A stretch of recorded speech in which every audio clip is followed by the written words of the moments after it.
Jika menonton pertandingan Persija, misalnya sewaktu menghadapi PSM Makassar di awal musim ini, kamu akan tahu bagaimana berkembangnya Persija di tangan Thomas Doll. Ya, pelatih dari Jerman ini masih dalam tahap merombak Persija. Soal permainan, fisik, taktikal, dan masih banyak lagi.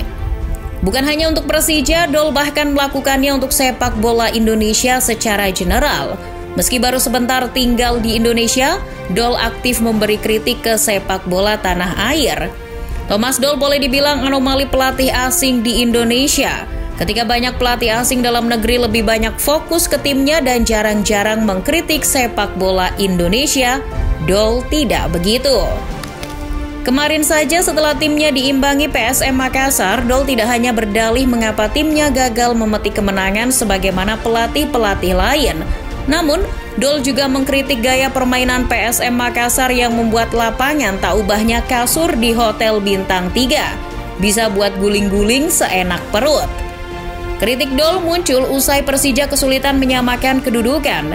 Dalam laga itu PSM lebih dulu mencetak gol di menit ke-12. Juku Eja kemudian hanya bermain bertahan, mengandalkan pertahanan yang solid plus taktik mengulur-ulur waktu. Bagi Doll, wasit yang memimpin laga itu juga tidak punya sikap. Si wasit sering menghentikan pertandingan. Saya kecewa dengan sepak bola seperti ini. Supporter beli tiket untuk menonton bola, tapi wasit menghentikan pertandingan setiap 3 menit. Kritik Doll itu sangat berdasar. Dari kritiknya itu, kita juga bisa memahami sepak bola seperti apa yang biasa dilakoni Thomas Doll.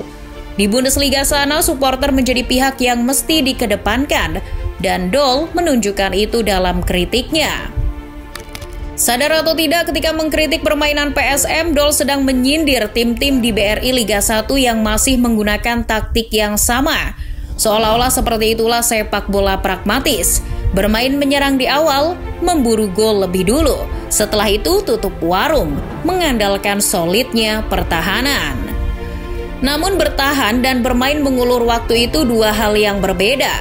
Rasanya pemain bahkan pelatih PSM tidak memahami hal tersebut.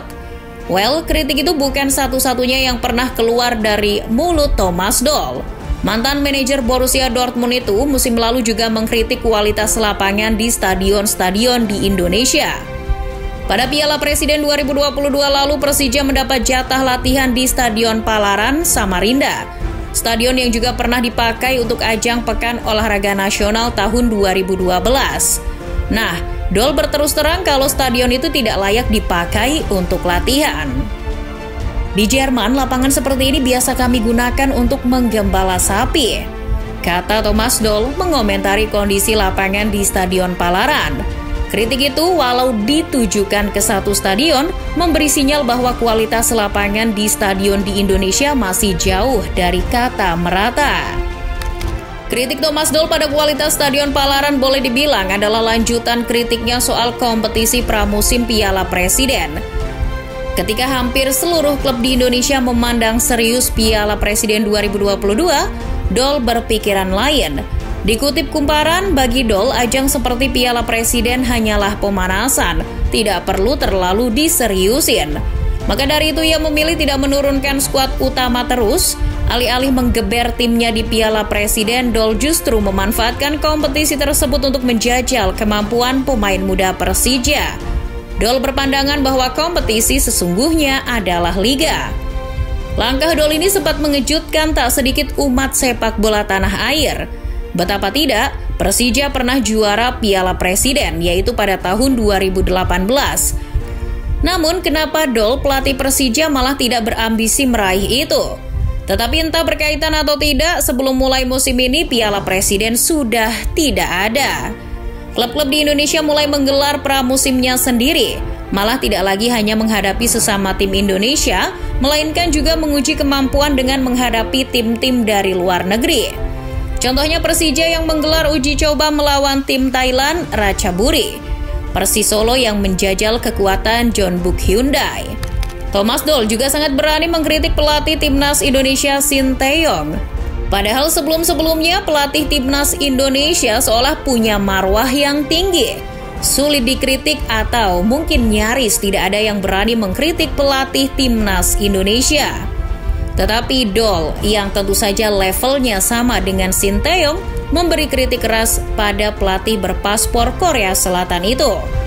Pertama, soal program pemusatan latihan jangka panjang yang dilakukan timnas Indonesia jelang persiapan Piala Asia U20 tahun 2023. Meski tidak terikat apapun pada timnas Indonesia, Dol menunjukkan ketidaksepakatannya soal program TC jangka panjang. Pemain timnas U20 harusnya lebih butuh kompetisi. Sinteyong tidak paham soal itu. Ex-pelatih Hannover itu tidak salah.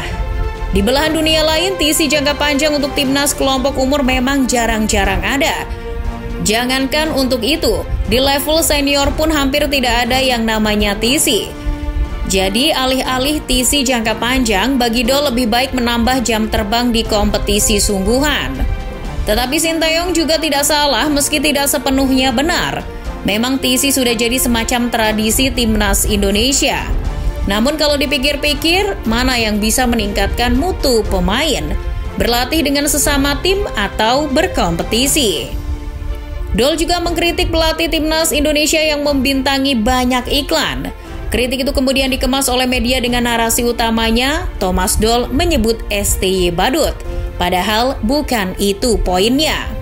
Dol merasa ketika seorang pelatih, apalagi itu adalah pelatih tim nasional tampil di iklan berbagai produk di televisi, itu akan membuatnya tidak seperti seorang pelatih.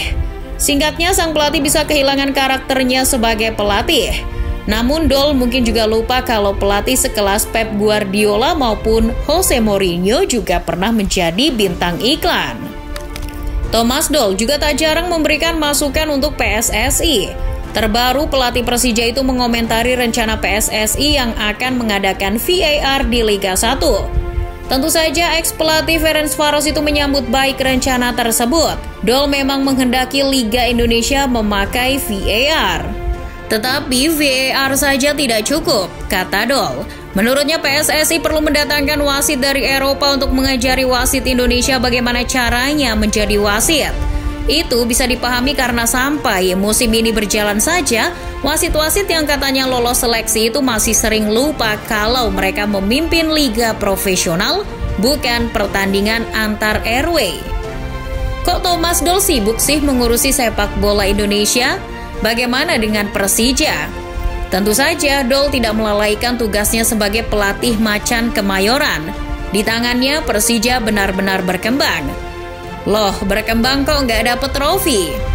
Bodoh sekali kalau mengatakan berkembang berarti harus punya trofi. Dol punya catatan impresif selama menukangi Persija. Salah satunya menang atas Persebaya setelah 7 pertandingan tidak pernah bisa melakukannya. Dol juga sukses menghapus kutukan tandang ke Arema selama 19 tahun. Persija sudah menang di Kanjuruhan pada Agustus 2022 lalu. Ia juga menjadi pelatih Persija pertama yang merangkai 5 kemenangan beruntun di Liga 1 yang dilakukannya musim ini. Dari sini kesimpulannya sederhana. Thomas Dol memang dibutuhkan. Bukan hanya bagi Persija, tapi juga bagi sepak bola Indonesia. Bertahan lebih lama, Thomas Dol.